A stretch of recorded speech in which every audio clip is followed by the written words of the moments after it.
He who clothes the field with lilies, He who feeds the birds of the air, He who floods the hills with sunshine, He whose love all creatures share. will He not clothe us? Will He not feed us? Are we not like them His own? Fill your chalice at His fountain. Know that you live not alone. Know that you live not alone. Lord, may we serve you all our days, ever rejoice to sing your praise. As we together your wisdom seek, charge us with truth whene'er we speak. Lord, may we ever know your will. Come to us when our hearts are still. As we your guidance with joy receive, may we as one your bliss achieve. As we your guidance with joy receive, may we as one your bliss achieve.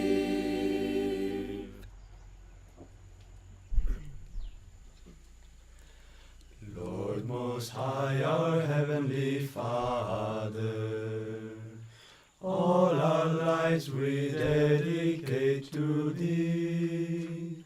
All our labors, all our joys and woes, all our pleasure, all our melody. Make us each a channel of thy peace. When in darkness, guide us from above. Where there's sorrow, may we sow thy joy. Where there's hatred, may we share thy love. Lord Most High, our Heavenly Father, all our lives we dedicate to Thee. All our labors, all our joys and woes, all our pleasure, all our melody. Make us each a channel of thy peace. When in darkness, guide us from above. Where there's sorrow, may we sow thy joy. Where there's hatred, may we share thy love.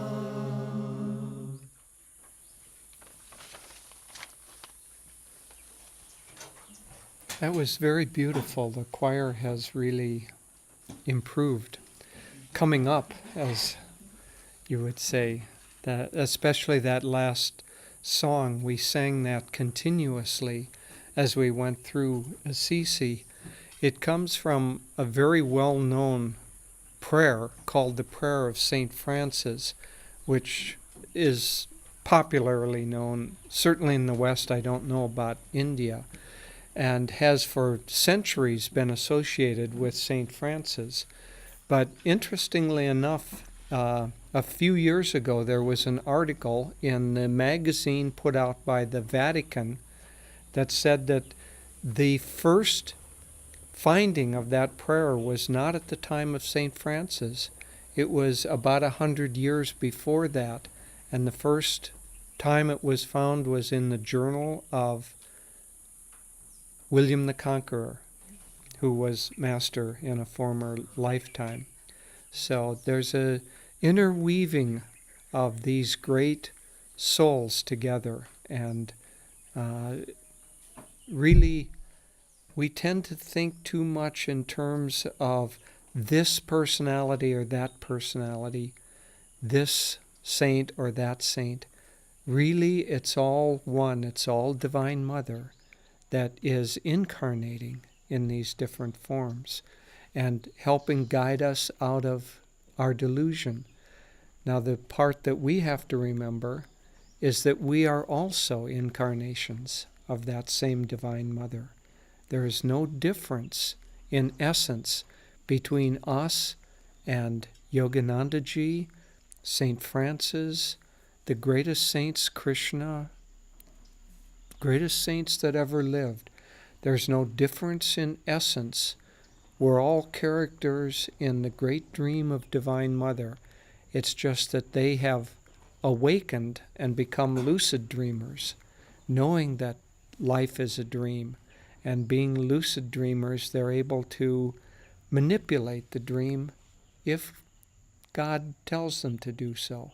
They don't work miracles unless they have, it's not even right to say the permission of God, because they're so unified, but they don't do it without the inner approval that that's what should be done in this lifetime. They come, as we said on the lecture yesterday morning, they come with a certain mission in this life, and that mission is always to uplift mankind in some ways. Some have a large mission, a world mission to do. Some have a smaller mission to do. But large or small, once they have achieved self-realization, complete self-realization, they're all equal. And you can't judge one saint as being greater than another saint simply because one saint had a world mission to do and another didn't have a world mission to do. In 1936, when Master was visiting India, he visited a wonderful saint, Swami Rama, who was a disciple of... It was actually Swami who visited him. I think Master did too. But when he said, why don't you do more? That was... Yeah, but Okay. let me finish this story. At any rate, Master visited him, and Master said that he was a completely realized soul, and that if he had spent a half hour more in his company, he wouldn't have been able to tear himself away and return and do his mission. I don't know whether that's literally true or not, but it's certainly spiritually true that these great saints connect together. Then later, Swamiji visited this same great saint, and because Master had visited him and spent several days with him, and he lived in a remote village. He had just a very few disciples, and Swamiji asked him, why don't you do more? You have so much to give. You're a realized soul. Why don't you do more for the world? And Swami Rama gave a beautiful answer. He said, God is doing what he wants to do through this channel. And in fact, that's always true. God is doing what he wants to do through all the channels. But for us, our channels are still obscured.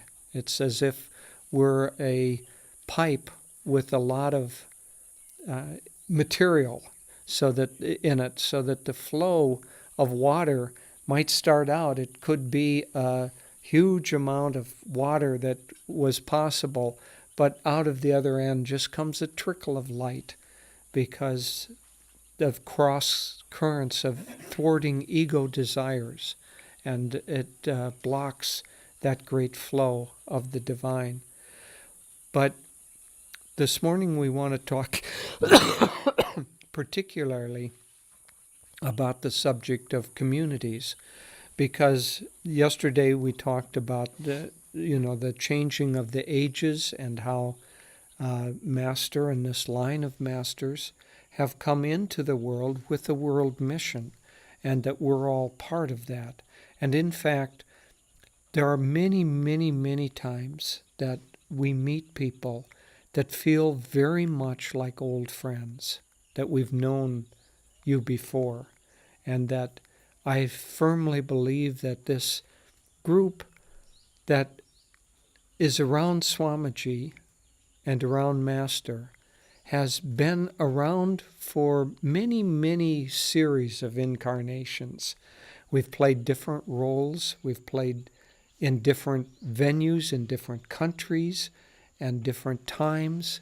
But nonetheless, it's been a group of us that have incarnated again and again to help in this. Those of us who feel a deep attunement and deep longing to be connected to Master and to Swamiji.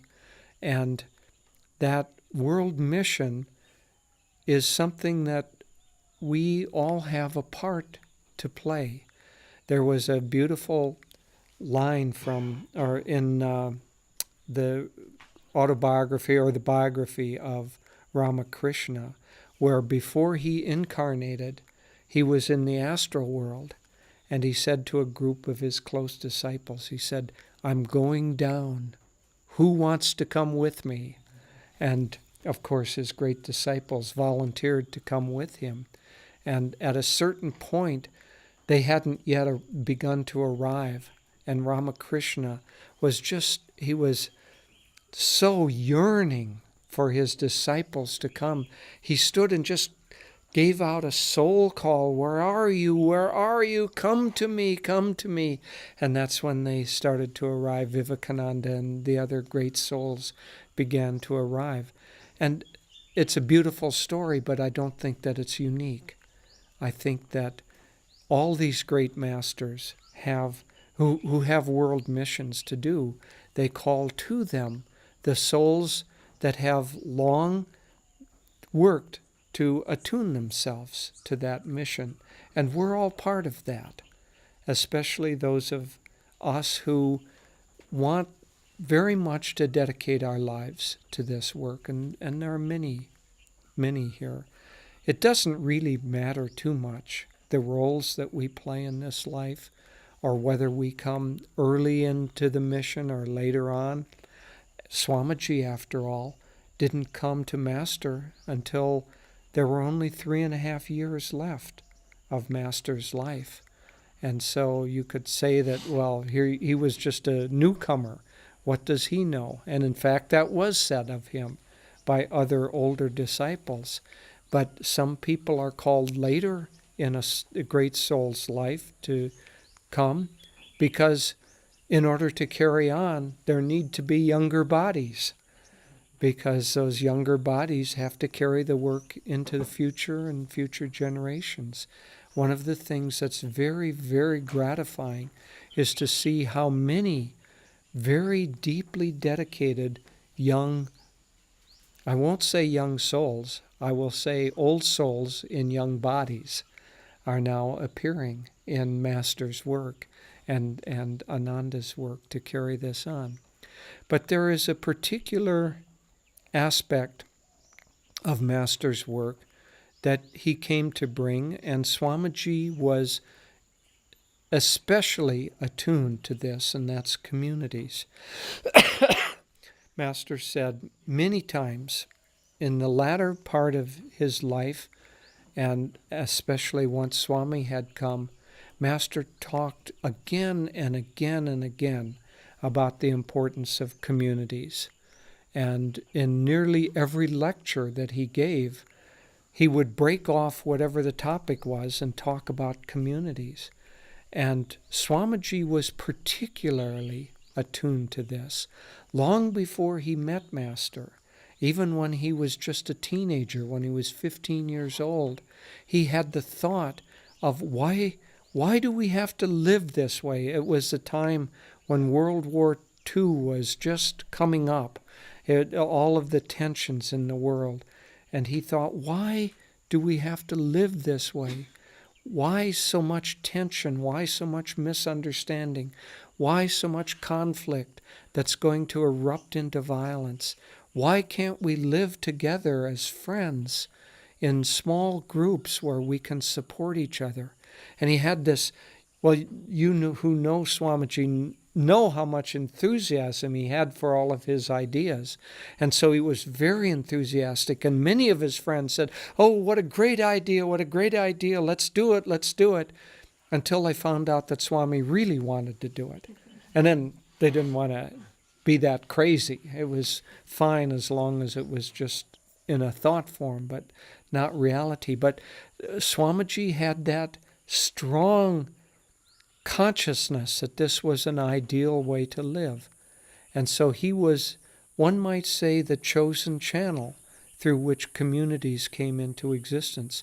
Master tried during his lifetime to begin several communities. There was a community at his ashram in Encinitas, but it wasn't yet the right timing. The world consciousness had not evolved to the point yet where community was a truly viable ideal. People were still too concerned about how to get ahead and how to get what is mine for myself and how to create stability. This was just after World War II, and the world was still reeling from that conflict. And so Master tried, but it wasn't the right time, and those communities couldn't quite succeed because they began to fracture. People began to think, yes, but I want this and I want that, and they couldn't cooperate enough for communities to hold together. But then that was only 20 years later was when Ananda got started. So it wasn't very long after that. And Swamiji had this ideal, and a group of people came who supported that ideal, and that group grew and grew and grew. I was in on the first time of the beginning of Ananda, and it began in a room that was a quarter of the size of this temple. And there were maybe 8 people in that room. And Swamiji talked to that group of people. He had already purchased some land, but he purchased it with the thought that it would be a retreat for himself to get away from the city. But then he had this burning desire to do a community, and he talked to that small group, and that small group wasn't yet ready. It wasn't yet the right group. And right in that first talk, people began the same thing that had happened. Yes, but there'll be this problem and that problem, and it's been tried before and nobody's been able to do it. And oh, I know of somebody who tried that and he was a crazy man. And the group just kind of fell apart. And then Swamiji realized that he needed to put the ideal out more clearly. And he wrote one of his first books, Cooperative Communities, How to Start Them and Why. And from that, a seed group of people came who really did believe in this ideal. And then gradually Ananda got started, and now that ideal has spread around the world, and this is one of the living examples of it. Master said that small spiritual cooperative communities, he called them world brotherhood communities, would be the lifestyle of the new age of Dwapara Yuga, and that at some point they would spread like wildfire. And right now, we don't yet see that. We see a few, we see the potential for them to be a potent experience and a potent force in the world. But we don't see the reality of it. But it's coming.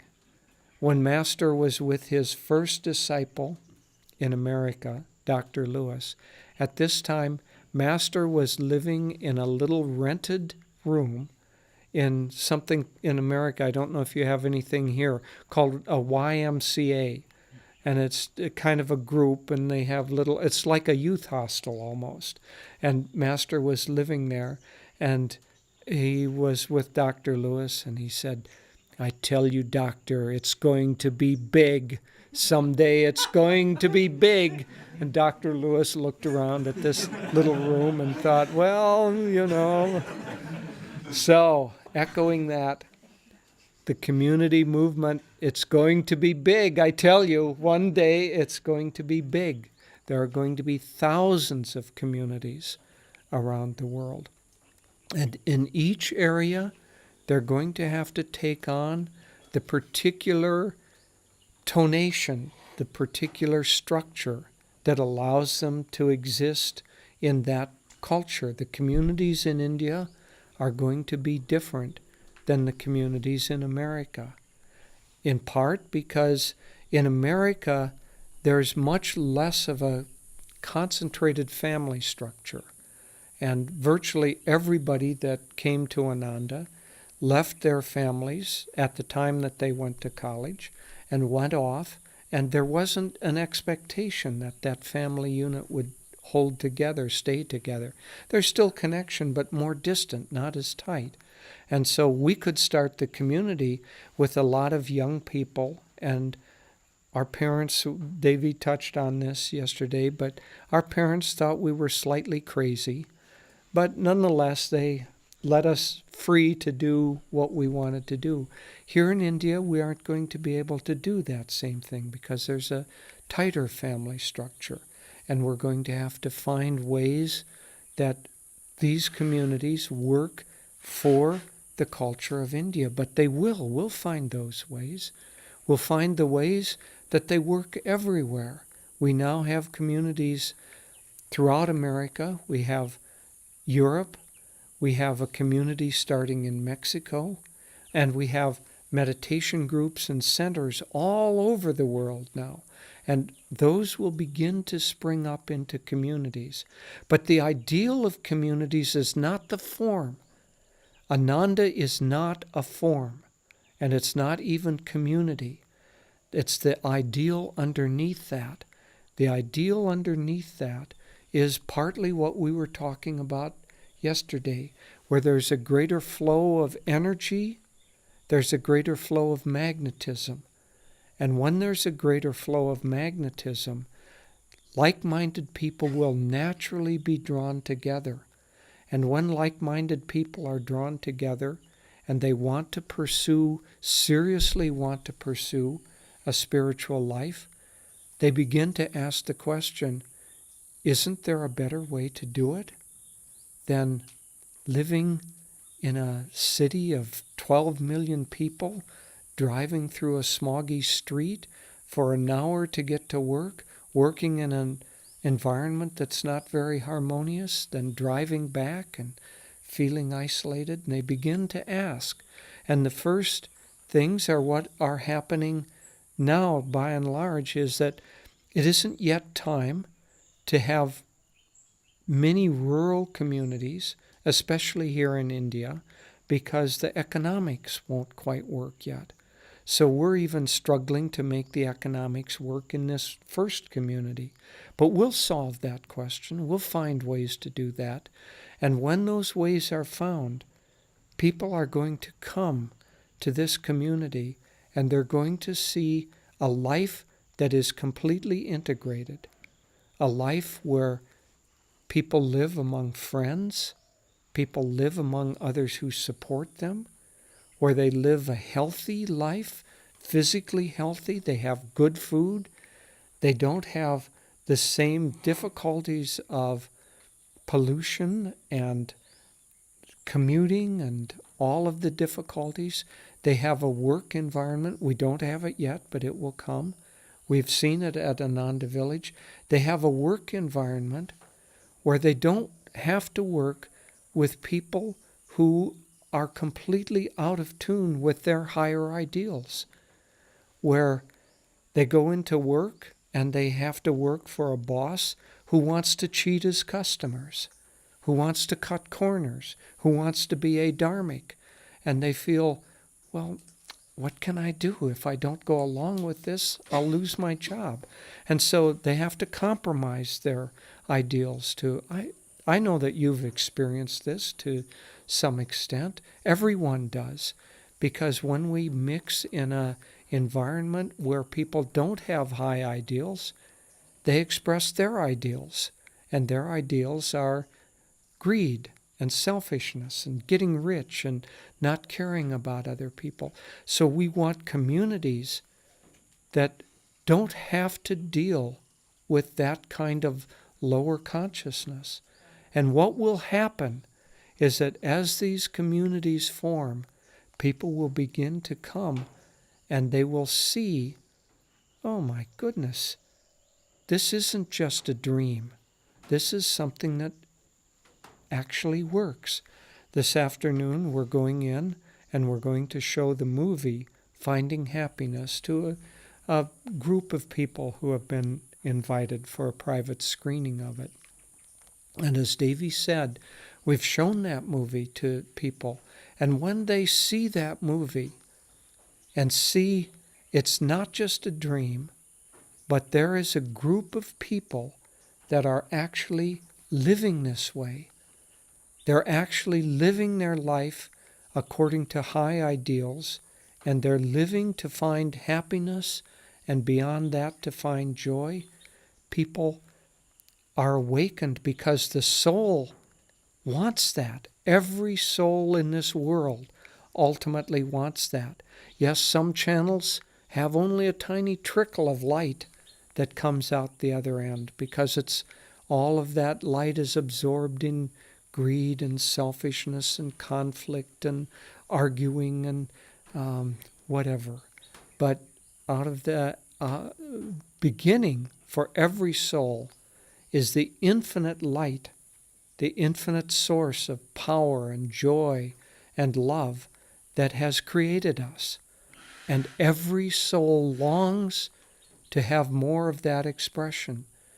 And in that longing, the time comes when those souls who want more of that, whose trickle has turned into at least a small stream, will begin to ask, how do I have more? How do I live in an environment that supports these ideals? And part of our mission, part of our world mission is to help create these models and these communities. Now they start not, this community is struggling. Everybody who comes here can see. But we're in the very, very early years. Honestly, this community is more developed than Ananda village was at the same time in Ananda village's history.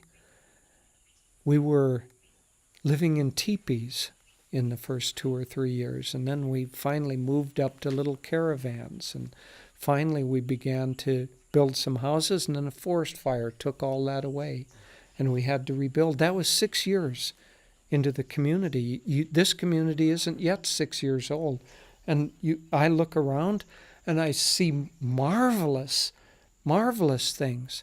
I know some of you look around and you see, oh gosh, we still have dusty roads and difficult, The craftsman never sees the beauty of what he's crafting. A woodworker, he can create a beautiful, let's call it a beautiful table. And everyone comes in and they marvel. They say, oh, that's beautiful. But the craftsman is saying, ooh, there's a little flaw there. I've got to rub that out. And so you will see more of the flaws, but Devi and I are like grandparents. We get to come occasionally. We get to see how much growth there is.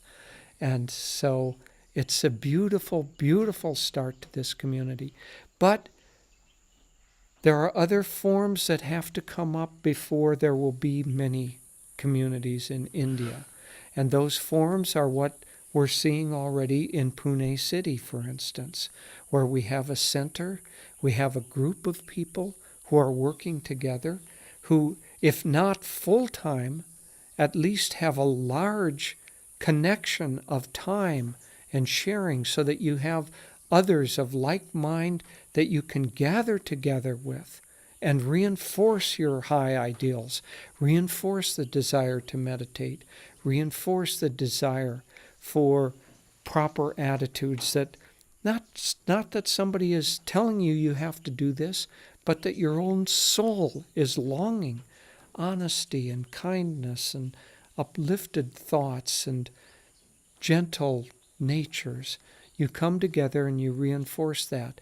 And throughout India, Devi and I, in a week and a half, we're going to leave here. We're going to go to Mumbai.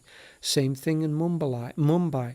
Several centers. Then we'll go to Bangalore. Centers in Bangalore. Then Chennai, the same. Then NCR, the same. And so all over India, these little spots of light are beginning to grow. And only here is there a residential community of any size. In the rest of the places, it's not yet ready for that. But the community movement is going to happen, and it's going to inevitably happen, because honestly, it is not you or me doing it.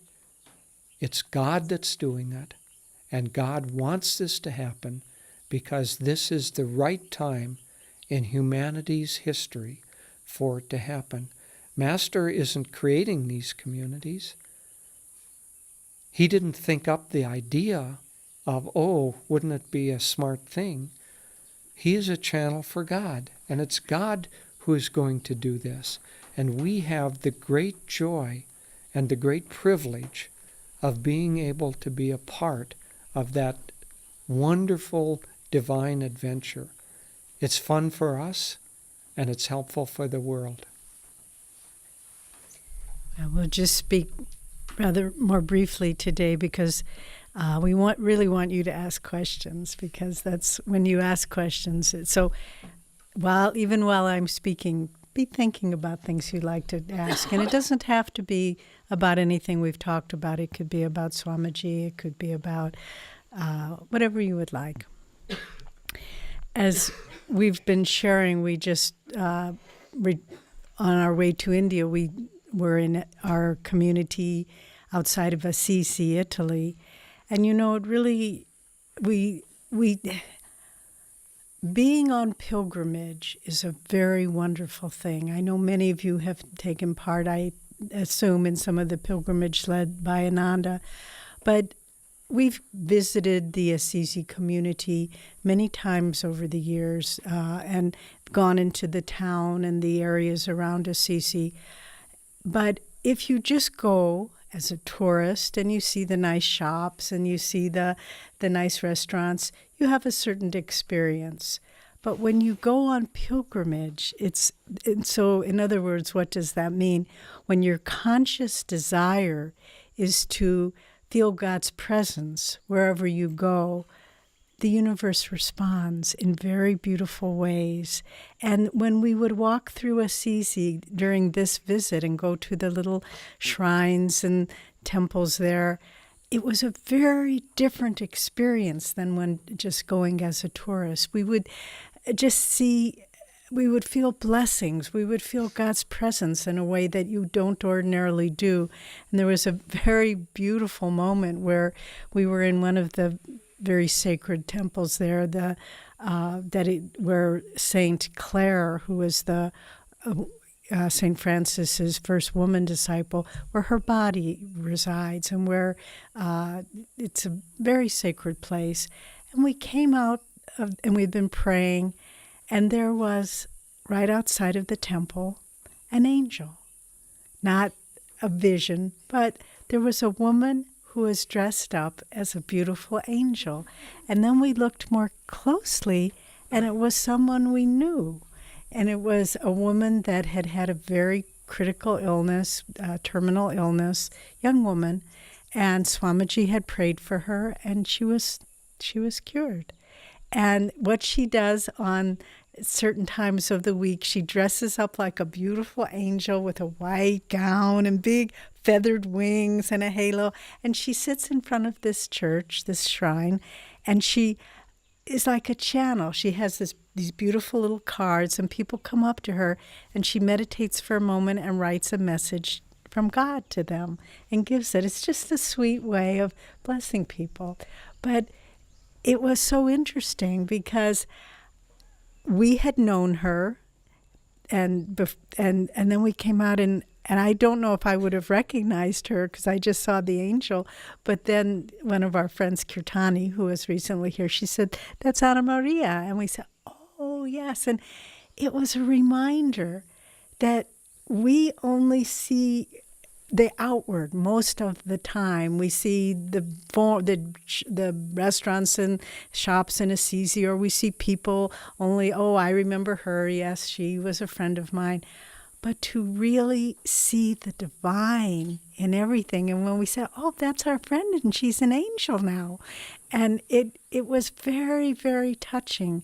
And then we went to the Assisi community, which we visited many times, but we were in a very uplifted state. And I looked around, we were giving a little satsang, and all the community members, or many of them, were there, the residents. And there were people there from Italy, the majority, but from Germany, from England, from Russia, from Switzerland. And as Jyotish was saying, after World War II was when when Master began trying to really get the community's movements going. And I looked around and I thought, again, seeing past the form, seeing the miracle, 60 years ago, and that's not very long in the scheme of things, these people were trying to destroy each other. They were bombing each other's cities and torturing each other and locking each other in concentration camps. And now here they all are, building a world brotherhood community together. And it seems so perfectly natural.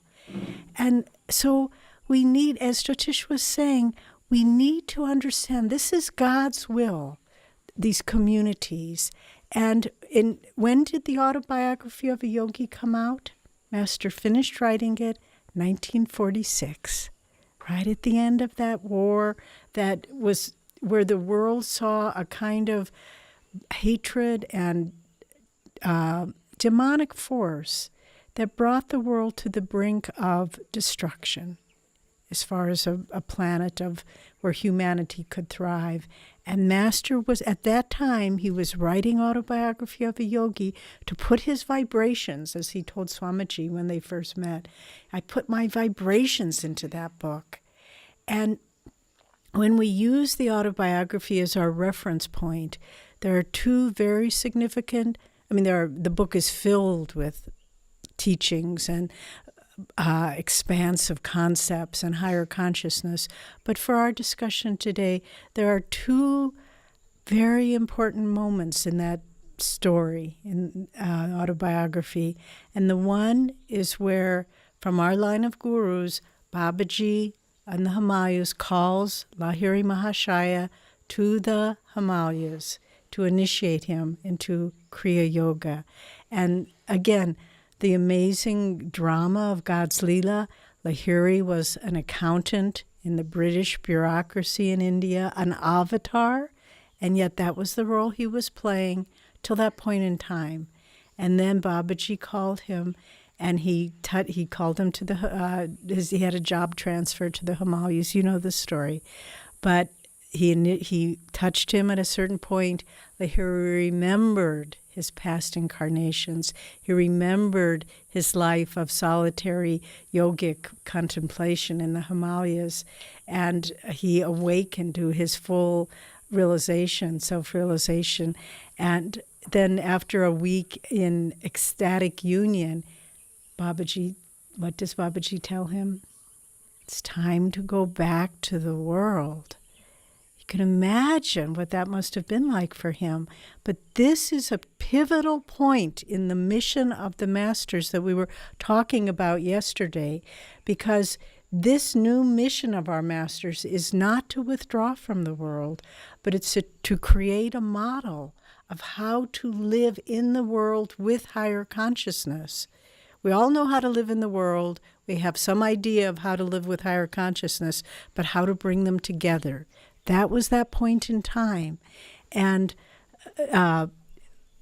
Babaji says to Lahiri, give this Kriya technique, the most advanced, effective technique for self-realization, for God realization through self-effort ever given to humanity. Give this only to deep souls who are ready to renounce the world. And Lahiri, again, this is the pivotal moment when Lahiri asked Babaji, can't we lessen those restrictions? There are sincere men and women who are trying to live dharmic lives, trying to fulfill their karma, who have desperate need for this Kriya technique. Can't we lessen the restrictions and allow me to disseminate it more widely? And Babaji says, God has spoken through you. You have the blessings to do this.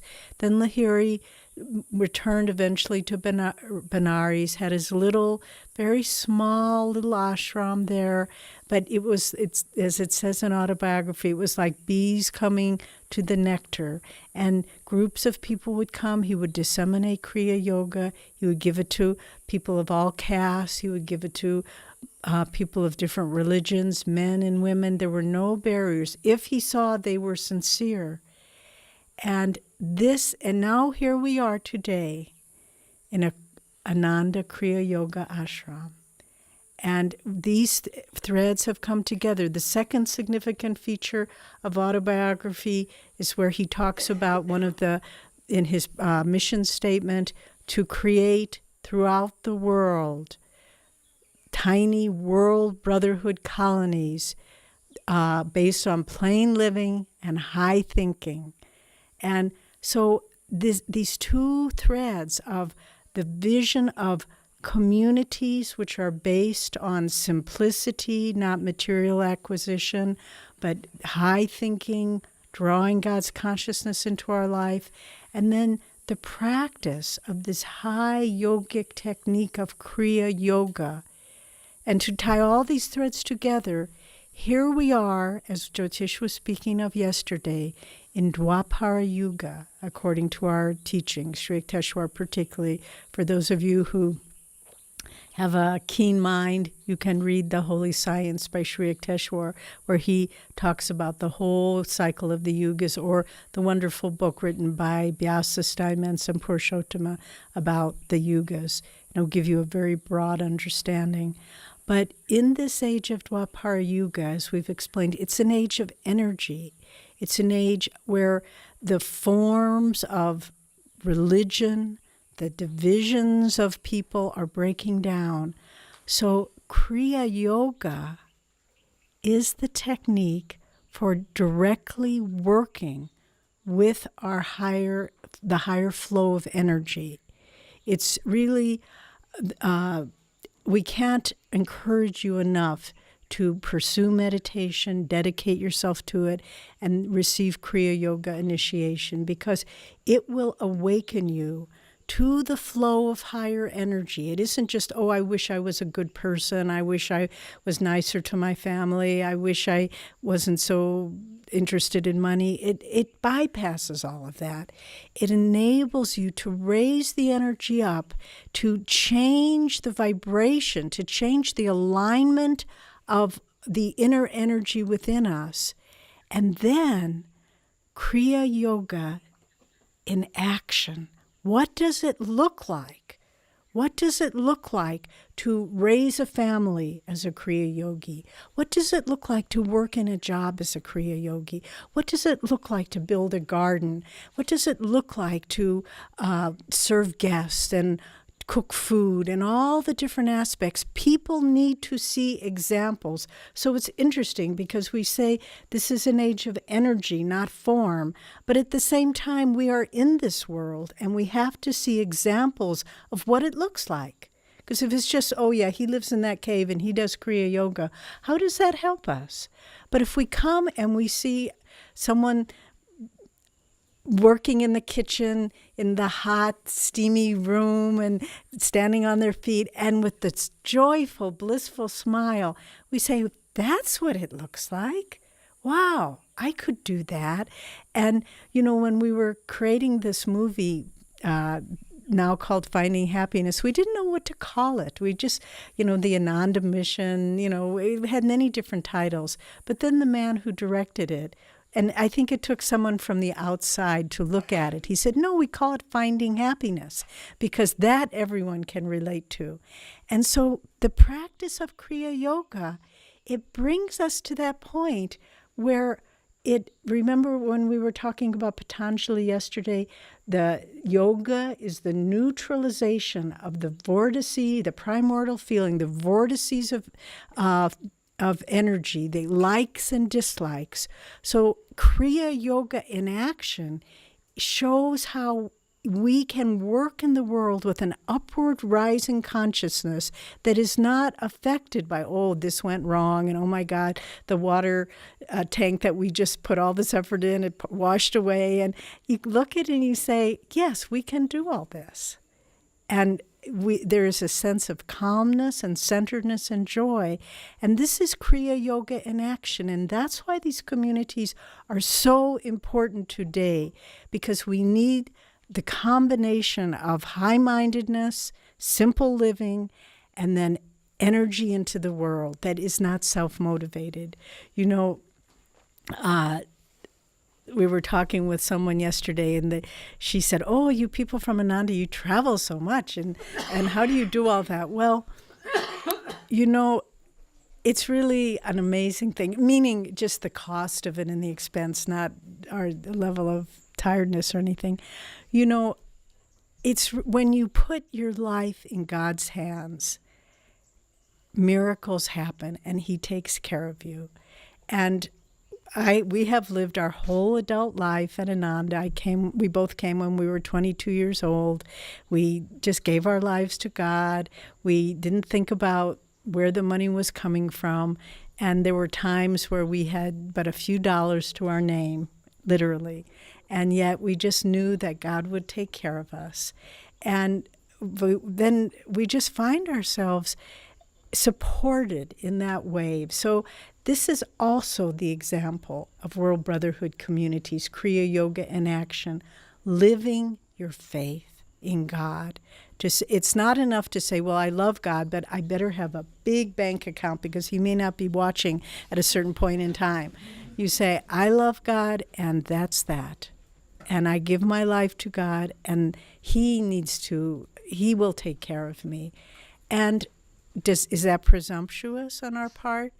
Well, perhaps we could say that, except it works.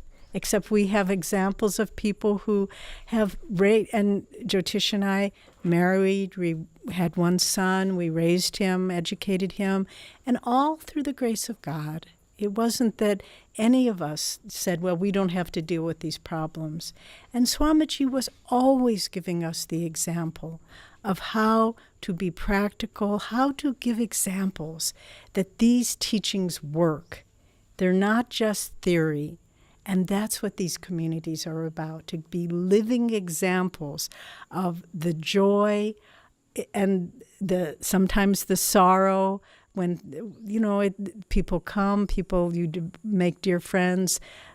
Sometimes they pass away, as many of you, not to even mention Swamiji, but Swamiji's housekeeper and cook Leela. She was a dear friend of ours, and she passed away last August, and the August before 2012. But there are sorrows, too, in these communities' lives. It's not that it's always, floating on the clouds. But if you see behind it, just as that friend of ours who was standing in front of the temple dressed up like an angel, and we said, but I know you. And if we can see that we are behind the form of our community is just God smiling at us. I remember in the early days of Ananda, do you all know what an Indian teepee is? It's just made of canvas with poles like this, and so we were living in these little dwellings like that. And I was a college graduate. I had never even camped out in my life, and here I was living in this teepee with a wood stove, which I didn't know how to use because I never built a fire in my life. But But I just thought, I feel within me that this is what I'm supposed to do. And I'll take it as far as I can. I didn't know, I couldn't commit at the beginning, this is what I'm going to do for the rest of my life. I didn't know that. But I knew at this point, I feel God's presence and blessings on this life, and I will keep doing it as long as I can. But so I was living in this little teepee, and there was a little wild cat, just as there are around here, that would come in sometimes, crawl under the bottom and come in. And I tried to give it a little food, and it gradually became a little more tame. But I'm telling this story just to say that so many unexpected things happen, and at the moment they seem, oh my God, this is horrible. But then you can tell the story later and laugh about it. But so I was sitting meditating one morning, and it was dark, and I heard the little kitty come in, and he was purring and happy, and he curled up on my lap, and I didn't open my eyes, and I just was meditating. And then I opened my eyes, and he looked up at me with great love in his eyes, and he had caught this big rat, and he had put it right there on my lap. It was dead, but it was right there on my lap. And I just, no, I know this is a nice offering that you're bringing to me, but this is not breakfast. You should take this out. So, but we had so many moments like that. We could spend many, many days telling you our adventures. But the joy underneath it all, I wish we could convey it to you, but I know in my heart that you have to experience it for yourself. And those of you who are the pioneers in this community now, believe me, the blessings that will come into the lives of you and your family, you can't even expect it. But God will be with you for all your days, and He will protect you, He will guide you, because these communities are the will of God. And we are doing our little part, and we are so happy to share as brothers and sisters as Guru Bhais of Master, that this great movement that Swamiji has started. So don't get discouraged when things get hard. Be cooperative, be harmonious, keep having deep faith in God, keep meditating, keep serving, and this place will be a great light for all of India. God bless you. So now we hope you have many good questions, because Jyotish has been preparing. Right. The answers are yes, yes, yes, and yes.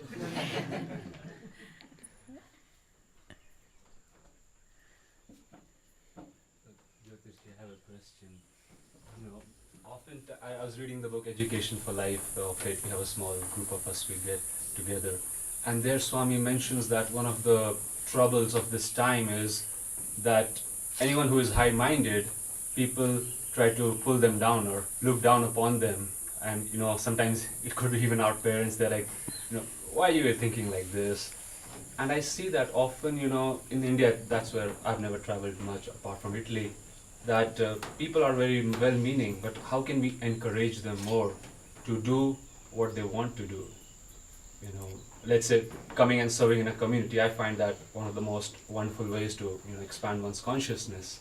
But then many people come here, they like the idea, but we don't see them again. Right. How can we enthuse them with the energy to come back and spend more time to experience that? Well, we just have to keep putting out whatever light we can. In many cases, it's planting little seeds, and those seeds won't germinate for maybe sometimes decades. Now that Ananda village is nearly 45 years old, we have people come who tell us, I haven't visited Ananda for 25 years. I came here 25 years ago, I took a retreat, but in all that time, Ananda has been the most precious experience I had. And we ask, well, why haven't you come back? Oh, I got too busy, but that seed is planted. So right now we're farmers planting lots and lots of seeds, and there isn't much time yet for those plants to grow, and so we aren't getting a lot of harvest from it. But that time will come, and the mere fact that something like this exists, after the fire at Ananda, we got many letters of different types, but there were many letters that said basically, I'm so glad that you're carrying on, because just to have an example like this in the world gives it courage and hope to me in my life. So most of the people who come, their karma is washing them this way and that way. And so we'll have hundreds of people who come here, and we'll get something out of it, and then we'll go away. But whatever they get, that will never completely be gone in their lives. So we just have to bless them as we can and practice nishkam karma, do our duty without expecting the results, and hope that we have a kind of a life that can be helpful to other people and uplifting to the world. And if we do that, then let God take care of the rest. And I remember maybe 10 years ago or less, two of our members came. They were longtime members of Ananda. They came to talk with Swamiji. He was living in Italy, and we were visiting him there at the time. And they said, well, it seems so hard to get things going, and just sort of what you're saying, that people always come up with expectation or objections and seeing the potential problems. And Swami was very strong with them. He said, we have to think of ourselves as the shock troops. Just like, to use an example, if you know World War II, the invasion of Normandy, when those first Marines hit the beach, and they were, there wasn't a high survival rate. They were, because there was the armies on the beach already entrenched, and they were just killing them, but they kept coming, and they kept coming, and they kept coming. So he said, we have to be like that. There will be casualties. People will come. They will leave. They won't stay with us. But we have to have that kind of determination that says, we will keep moving forward no matter what happens, no matter what objections come. And, again, those men that died on that beach or that survived, were they great souls? Did they know they were on a mission from God? I doubt it.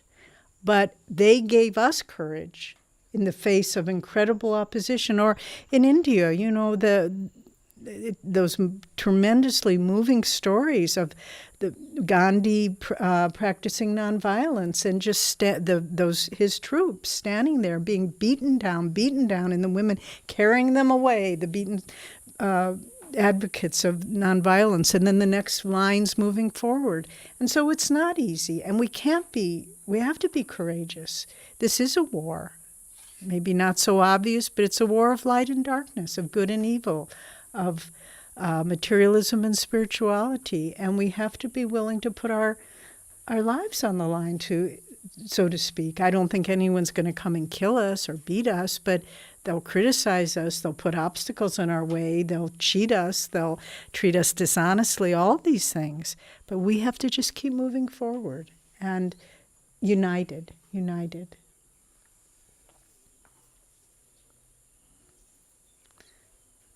So, Danish. As Swamiji has always said that this ideal will spread like wildfire, but will there be so many spiritual people or simply intentional communities springing up? There are millions and millions of spiritual people in the world, and it's growing. In some areas, yes, darkness is still there, but when we come to India, for instance, it's so alive with spirituality. Now that's in some cases under the surface, or in some cases in forms that doesn't seem very, attuned to our times. But there's a huge spiritual longing, and that is closer to the surface in India than anywhere else. So here is where the teachings will spread the most easily. So that these teachings will, I think in 10 or 15 years, there will be more people in India following these teachings than in all the rest of the world combined, because it's most available here. But in terms of communities, it's going to take a longer period of time, because here we're all in India, we're also fighting against certain kinds of I don't know, it isn't as attuned to allowing communities. There are government restrictions, land is expensive, and so on. So it will take some time to build communities here, but there will be thousands and thousands and thousands of people, there already are, who are taking these teachings, who are becoming Kriya bonds, who are practicing Kriya, and a percentage of those are going to want to live together, and so will respond to that. There's also a very, very deep hunger for spirituality in America, and there are many, many spiritual yearning souls, and some of those are interested and will become interested in communities. And so it's not easy yet, because when you start something new, the first attempts to do it are, the world hasn't set aside space. It's like trying to put a garden out here. You have to work hard to get rid of the grass that's growing and get rid of those old roots so that when you plant something it can survive. But gradually you get rid of those and you plant a garden, and then gardens become easier and easier to do. So it will come, but it will take some time. I'll just add, I think we make a mistake in our thinking if we say, well, these people are spiritual and these people aren't spiritual. Because one of the, even in, Master said, I don't believe it's in the Autobiography, but he said with the practice of Kriya Yoga, he said, give me 5 boys of the lowest kind and let me teach them Kriya Yoga. And if they practice it in the right way, that's the important thing there. If they practice it, they will become saints. So we kind of think, well, this person's spiritual and this person isn't, but that's limiting in our thinking. If we are I have seen people, we Jyotish and I, all of those of us who have been a part of Ananda for a long time, you see people coming with mixed karma. Yes, part of them is interested, part of them isn't, part of them is enmeshed in the world, part of them wants to be free. But if they sincerely begin trying to attune themselves, their consciousness has changed. And that's why these communities provide an ideal, optimum environment for people to make those changes in their lives, because everyone around you is encouraging you. Everyone around you, at night at Ananda Village, when it's getting dark and the workday has come to a close, you can just feel it. Everyone's going home now and meditating. You can feel it throughout the community. And even if you were saying, oh, maybe I'll just not meditate, maybe I'll just go to sleep, you can feel your gurubhais all around you saying, no, I need to go meditate now. And so these environments transform people. Maybe they come not so spiritual, but if they're at all interested, so that it will help them. Someone recently showed us a quote from Master that we hadn't ever seen before. Master said, even to be attracted to these teachings is very good karma. Not even to practice them, simply to be attracted to these teachings. So what these communities are like lighthouses. And people say, oh, that's a very nice thing they're doing there. I'm not going to come, I'm not going to practice, but I'm attracted to that. So then maybe in their next life they take the next step. So we have to think of it as a flow of energy, and not to say, well, you're spiritual and you're not, but people surprise you. They very often, and I see this too, people come to an Ananda center or a retreat or community, and they have a wall of defenses that they've learned to put up to survive in the workplace. And they seem, like kind of a little skeptical or something. But then, even after a few days, you see them begin to put that wall down, and you see the light, the natural light of their soul coming out. So we need to think that it's not just for people who are willing to make a total life commitment, but even if they hear about it, it's a blessing in their life. You rightly pointed out that in India, the family is both our strength and a bit of a drag. But we need to take care of the family, not only the young of the old, but let me tell you, the old feel equally obligated towards the young in the family, including children. This is the only support system we have in our country. We don't Right. have a social security, we don't have any other systems of support. So in this kind of context, we really need to think of how to blend the two together, because as a person who has been in this tradition of meditation for over about 20-25 years, I always felt this attraction to being together in this like-minded souls with whom, I would just have to, we could just shed tears over Yogananda's being blessed by this guru, this line of gurus. And yet, we have these families who don't, they are saying, okay, you're doing good, you meditate, we do our things. But then we have to blend them together, and we really have to work out very practical ways of having one leg in the family and one leg in communities. I completely agree. We were talking with two dear friends a couple of days ago and about this very question.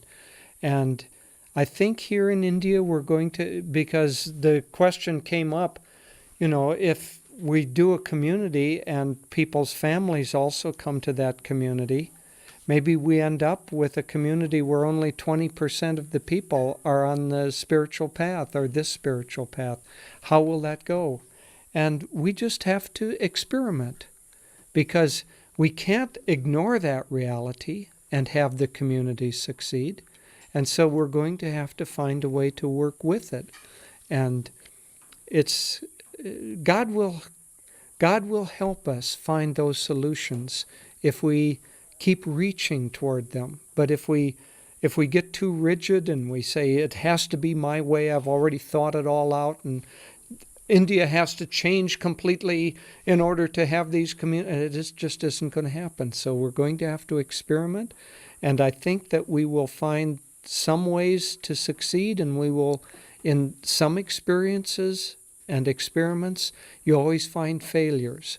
And from those failures, if you look at what went wrong here, then you can find how to do it better the next time. But we're very early in this process. But here in India, that is certainly a reality that we're going to have to take into account.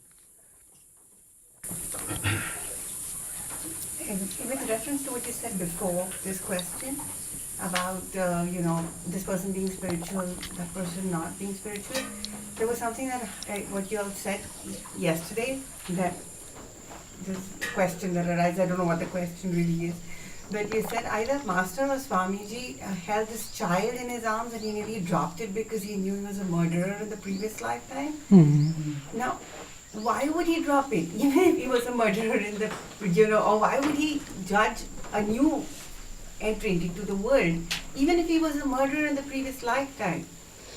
That's like saying that this person's has no hope. Well, yeah, you're right.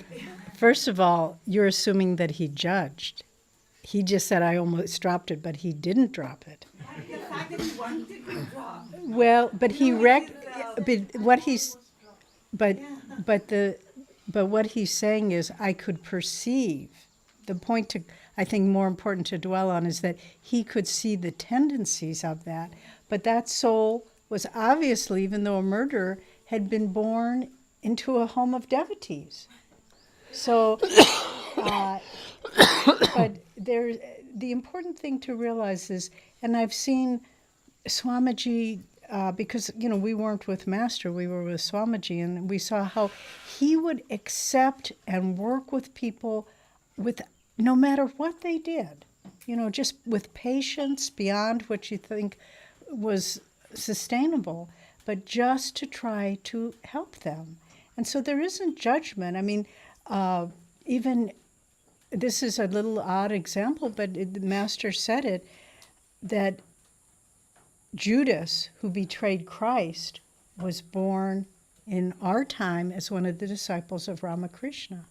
So he was even... And he achieved liberation. And he in achieved that. liberation in that lifetime. Not And- very long after. And Ramakrishna could see who he was, and he still had a little attachment to money, and the others didn't know who he was. But Ramakrishna said, don't tease him. He suffered because of that attachment to money.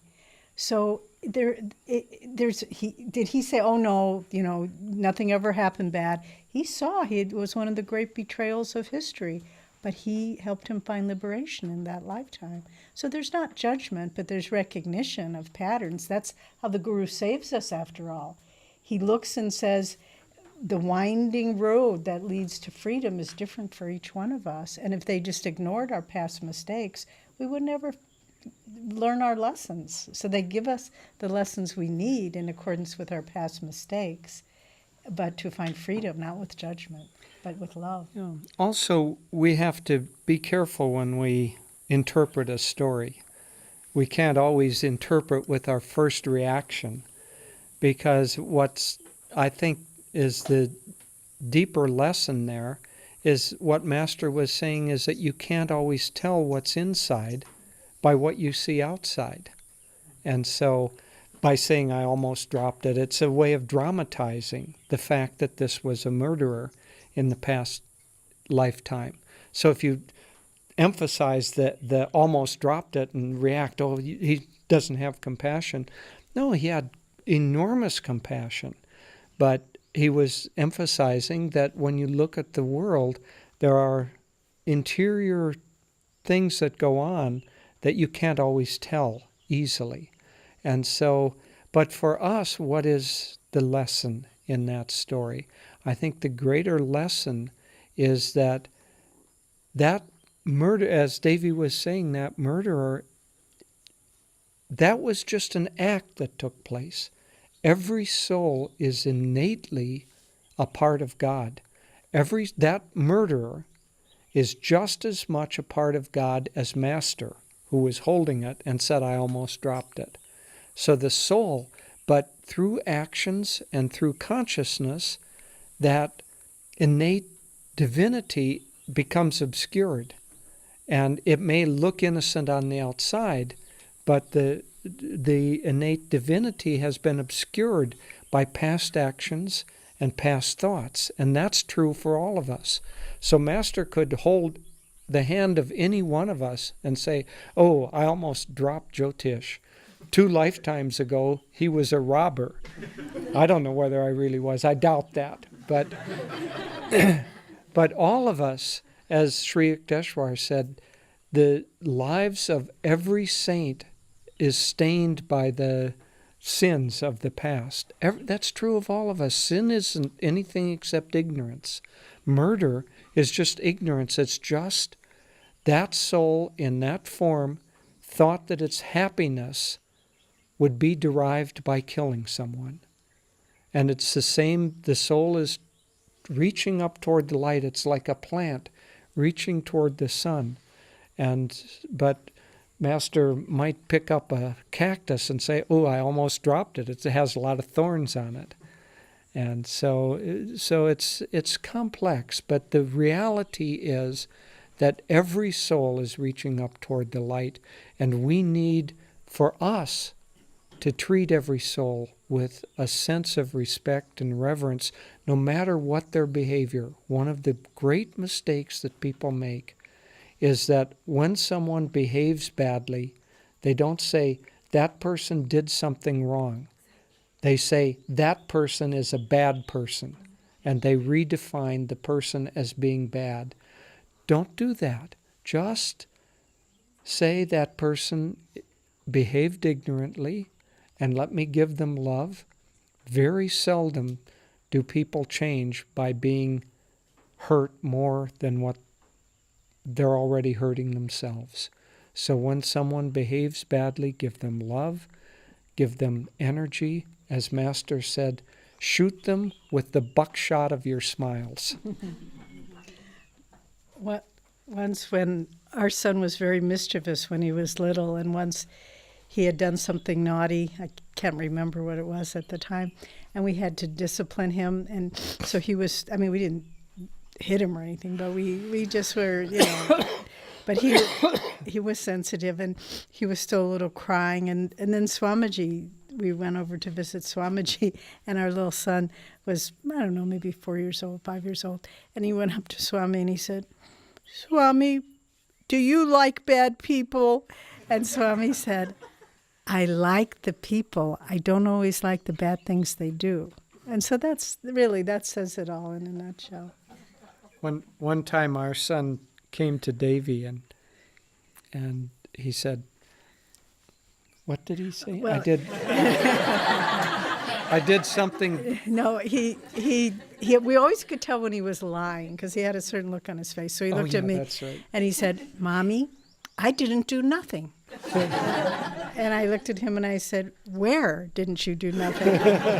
And he said, "In the closet." And he had gotten into our vitamin bottles, pills, and he had just dumped them all out and mixed them all together. So Anyway, yeah. Where didn't you do nothing? That's a better response to somebody who's done something bad than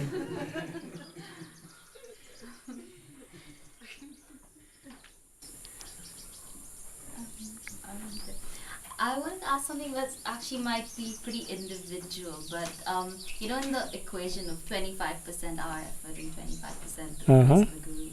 So if in 25% of our effort we have to put out 100%. And at times it's a little hard to maybe estimate whether you're doing enough or whether, because usually I tend to have a little bit once in a while and just a little bit of doubt whether I've done enough. And is there any way to roughly you want a formula? Yeah. That's a very good question. A little scale that you can put your hand in, or right. Yeah. I suspect that every devotee has the same problem, that doing 100% is essentially impossible. We just have to try as hard as we can. And over a long period of time, I used to run marathons.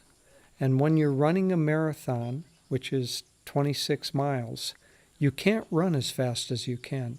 If you run the first mile at 100%, you're never going to run the other 25 miles because you're exhausted. So over a long lifetime, you just need to do the best you can day to day.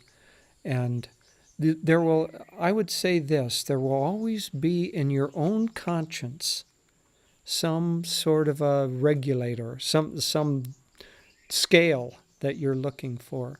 And your own conscience will tell you, should I be trying a little harder here or not? And a lot of times we ignore that. But nonetheless, your conscience will know. And then there will be other times when you know that you haven't meditated as long. What does it mean doing 100% in meditation? Should we all be meditating 24 hours a day? And then if that isn't enough, we have to get that deeper and deeper and deeper. It's just, we're still working. We're still growing, and we're not completely grown. So over a long period of time, you just have to do the best you can and not judge yourself and not judge others. And just accept that, as Swami said, he quoted a T-shirt that someone wore. It said, "Be patient with me. God isn't finished yet." But I would just add one thing. It's very important to be honest with yourself. I think that's more important than numbers, percentages. Just to say, if you're kind of falling short, then, if you're letting your meditation slide and just come down to 5 minutes, "Hi, God, I'm off to work," just to be honest and say, I know I could do better, but don't beat yourself up about it. And when you're really doing a good job, when you really feel like I'm doing my meditations are good and solid, my service is, I'm doing everything that's asked of me, then to say, it's on a good track now. So really, Master talked a lot about introspection and self-evaluation. And so I think for all of us it's important. And remember also, it says in the Bhagavad Gita, yoga is not for he who eats too much or eats too little, sleeps too much, sleeps too little, to live a balanced life. So a balanced life isn't working 24 hours a day and then dropping in exhaustion. It's to have the proper time for sleep, for exercise, for sadhana, for meditation, service, everything in its place, and then to be very honest, each of us. No one else can judge. You see people who have physical problems, and for them the effort to sit in meditation is probably much more than if you don't have physical problems. And we don't know the effort it takes for them to even sit up for 5 minutes. And so everyone has to be their own judge, really. And not judge, but their own scale, yeah. And just to say, I'm doing, maybe I could be doing better, but I think I'm doing pretty good now, or I think I could be doing a little bit better. And but it's not to blow out the systems. That people who do that tend to, in fact, Swami talked about that. Remember in the New Path where he said he was trying so hard to meditate and have a breakthrough, but he hit a point where he broke his willpower, and then he kind of couldn't meditate so well after a while. So that's not to say don't try, but keep, as Jyotish was saying, we have to be a long distance runner on the spiritual path. This is for a lifetime. And every year, we do this at Ananda Village, and I would encourage you to do it here. At the end of the year, we have a retreat for our residents, and we do self-evaluation. We have little sheets that we hand out. How did you do this year? No one else sees them. They're just for us. What are your goals, spiritual goals for the coming year? And then just keep moving forward. Can I add something there? Because No, I want to say something before you ask. Master said that he gave lots and lots of teachings, and because he had a world mission. And so when you read Master's writings, you think, I've got to do this and this and this and this and this. And he said, if you do 1% of what I told you, you can find self-realization. So don't be hard on yourself. Now you may ask. Well, I just wanted to say your latest blog, I appreciated so much, where you had just what we're talking about, the self-evaluation, how am I doing with the sadhana and all these things, but especially where you said, we have to be careful because we can be really judgmental and hard on ourselves. And I can't remember your words, but I encourage people to subscribe to your blog. It's wonderful. Right. She's referring to, Devi and I write a weekly blog, and the one that just came out, I listed about 5 things where you can rate yourself on a scale, time of meditation, according to your own desire. If you've set a goal of, I'm going to meditate for an hour and a half, then rate yourself on that, and depth of meditation and so on. And then I said toward the end that there's a danger in this kind of exercise, and that's that you awaken the demon of guilt. And I said so, and I put it humorously. I said, please repeat after me. Guilt is a waste of time. Guilt is a waste of time. Please repeat after me. So let's do that. Guilt is a waste of time. Guilt is a waste of time. Okay. In fact, Swami went further. He said, guilt sometimes becomes a psychological defense mechanism. I didn't do something I should. I feel guilty about it. So now I've already punished myself. Now I'm free. I don't have to change because I've felt guilty about it. So it's a defense mechanism. So it's not only a waste of time, it's counterproductive. That was a good question. Yeah, good. So I think okay.